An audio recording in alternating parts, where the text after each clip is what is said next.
Double R के मोज़िज़ दोस्तों, दुनिया में जंग की आग तेजी से भड़क रही है और मौजूदा हालात को देखते हुए ये कहा जा सकता है कि जल्द ही ये जंगें इंतहाई भयानक रुख इख्तियार करेंगी।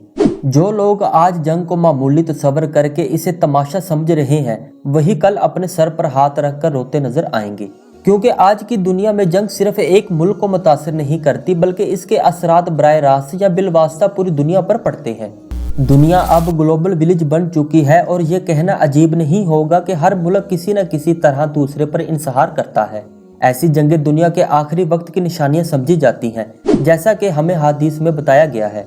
आज की इस वीडियो में हम क़यामत की उन निशानियों में से एक अहम निशानी के बारे में बात करेंगे। बहुत से लोग ये यकीन रखते हैं कि इमाम महदी जल्द ज़ाहिर होंगे और उनके आने से पहले दज्जाल का ज़ुहूर हो चुका होगा। लेकिन एक अहम सवाल अभी भी मौजूद है, इमाम महदी का लश्कर कहां से निकलेगा और कहां जाकर क़याम करेगा। नबी करीम सल्लल्लाहु अलैहि वसल्लम का फरमान है कि महदी मेरी औलाद में से होगा, वो शक्ल और सूरत में मुझसे मुशाबा होगा और इसके हालात भी मुझ जैसे होंगे। ये भी बयान किया गया है कि जब दुनिया का आखिरी वक्त होगा तो महदी मक्का में तवाफ करते हुए सालिहीन के हाथों पहचाने जाएंगे और उनकी बैत कर ली जाएगी। एक और हदीस में यह भी फरमाया गया है कि क़यामत उस वक्त तक कायम नहीं होगी जब तक खरासान से काले झंडों का लश्कर ना निकले। यह लश्कर शाम के शहर इलिया मौजूदा यरूशलेम में जाकर पड़ाव डालेगा और इमाम महदी की क़यादत में दज्जाल की फौजों से मुकाबला करेगा। यहाँ पर यह बात भी वाज़िया होती है कि इमाम महदी का लश्कर इब्तदा में छोटा होगा, जबकि दज्जाल का लश्कर बहुत बड़ा।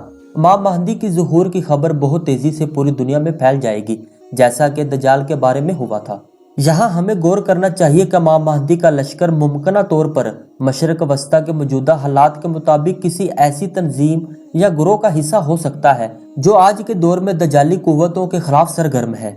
हमें हदीस में बताया गया है कि यह लश्कर मशरक़ की जानब से आएगा, और अगर हम जिगरफियाई लिहाज से मशरक़ का जायजा लें तो इसमें पाकिस्तान, अफगानिस्तान और ईरान जैसे ममालिक आते हैं।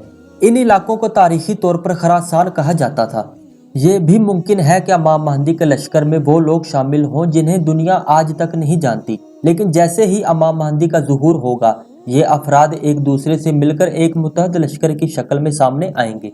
हम आज के मौजूदा हालात को देखते हुए ये कह सकते हैं कि दुनिया बेहयाई और फितने से भरी हुई है और मुसलमानों का ईमान भी कमज़ोर होता जा रहा है।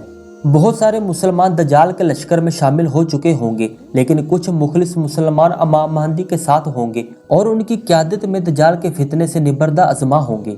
ये एक हकीकत है कि जैसे जैसे वक्त गुजर रहा है, दज्जाल और इमाम महदी के दरमियान जंग की निशानियां वाज़िया हो रही हैं। दुआ है कि अल्लाह हमें हक के साथ खड़े होने की तौफीक अता फरमाए और ईमान की मजबूती अता करे। आमीन। मैं आपको मिलूंगा एक और इंटरेस्टिंग वीडियो में।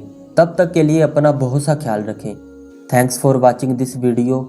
अल्लाह हाफिज़।